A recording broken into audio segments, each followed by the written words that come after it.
آج ہم جو کہانی پڑھیں گے وہ شیخ عبدالقادر جیلانی رحمۃ اللہ علیہ کی سچائی ہے۔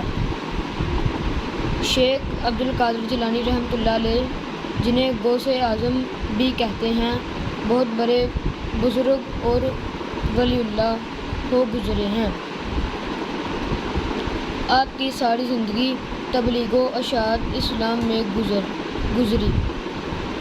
بے شمار لوگوں نے آپ سے روحانی فیض حاصل کیا۔ آج بھی دنیا آپ کی تعلیمات سے فیض یاب ہو رہی ہے۔ آپ کو بچپن سے ہی علم حاصل کرنے کا بے پناہ شوق تھا۔ آپ نے ابتدائی تعلیم تو اپنے قصبے جیلان ہی میں حاصل کی، لیکن دین کی اعلیٰ تعلیم حاصل کرنے کے لیے بغداد جانا پڑا تھا۔ اس زمانے میں گاڑیاں اور موٹر کاریں نہ تھیں، اس لیے لوگ قافلوں کی صورت میں پیدل سفر کرتے تھے۔ چنانچہ آپ کی والدہ نے آپ کو بھی بغداد جانے والے قافلے کے ہمراہ روانہ کر دیا۔ سفر پر روانہ ہونے سے پہلے آپ کی والدہ محترمہ آپ کو کچھ خوراک اور 40 اشرفیاں گزر اوقات کے لیے دیں۔ آپ کی والدہ نے یہ اشرفیاں آپ کی قمیص کی تہ میں سی دیں تاکہ محفوظ رہیں۔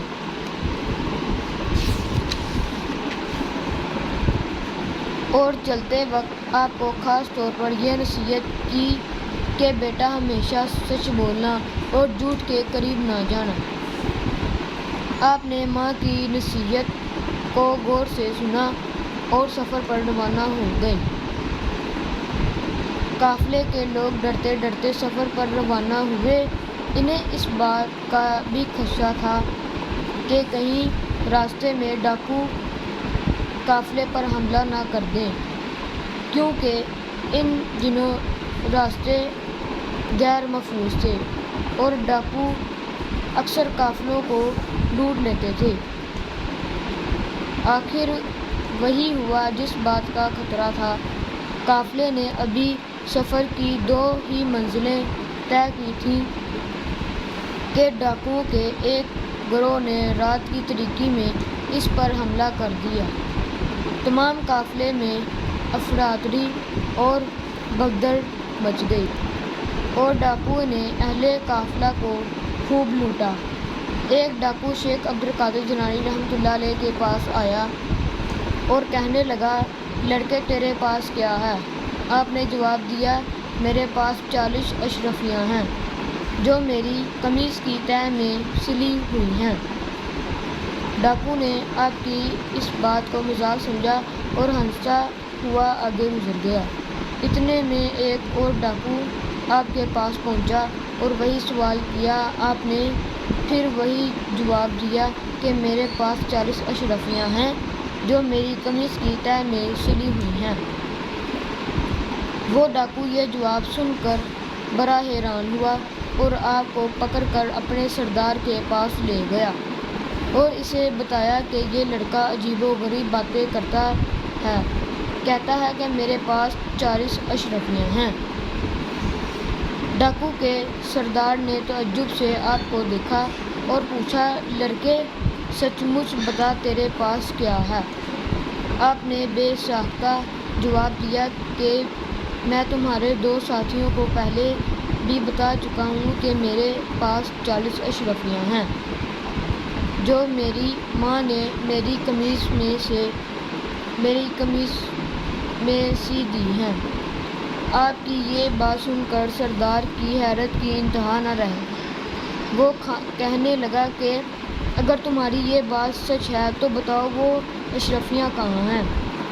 اس پر آپ نے قمیص کی تہ کو کھولا تو پوری 40 اشرفیاں زمین پر گر گئیں۔ اشرفیاں دیکھ کر سردار کی آنکھیں حیرت سے کھلی رہ گئیں۔ اس نے آپ سے مخاطب ہو کر کہا، لڑکے تو نے سچ بولا، اپنا راز کیوں فاش کر دیا؟ حالانکہ تو آسانی سے اپنی اشرفیاں بچا سکتا تھا۔ آپ نے جواب دیا، میری ماں نے مجھے نصیحت کی تھی کہ بیٹا ہمیشہ سچ بولنا۔ میں نے اپنی ماں کی نصیحت پر عمل کیا۔ آپ کا یہ جواب سن کر سردار اس قدر متاثر ہوا کہ بے ساختہ اس کی آنکھوں میں آنسو آ گئے۔ وہ سوچنے لگا کہ ایک طرف یہ لڑکا جسے اپنی ماں کی نصیحت کا اس قدر خیال ہے، اور دوسری طرف میں ہوں کہ اپنے مالک حقیقی کے احکام سے غافل ہو کر بے گناہ لوگوں کو لوٹتا ہوں۔ اب سردار کی آنکھیں کھل چکی تھیں۔ اس کے دل سے غفلت کا پردہ دور ہو گیا۔ اس نے اپنے پیشے سے ہمیشہ کے لیے توبہ کر لی۔ اس کے ساتھیوں نے بھی اس کا ساتھ دیا اور قافلے کا لوٹا ہوا سامان واپس کر دیا۔ اس طرح اب بھی سچائی کی بدولت ڈاکوؤں کی اصلاح ہو گئی اور وہ نیکی اور پرہیزگاری کی زندگی گزارنے لگے۔ اخلاقی سبق: سچائی میں برکت ہے۔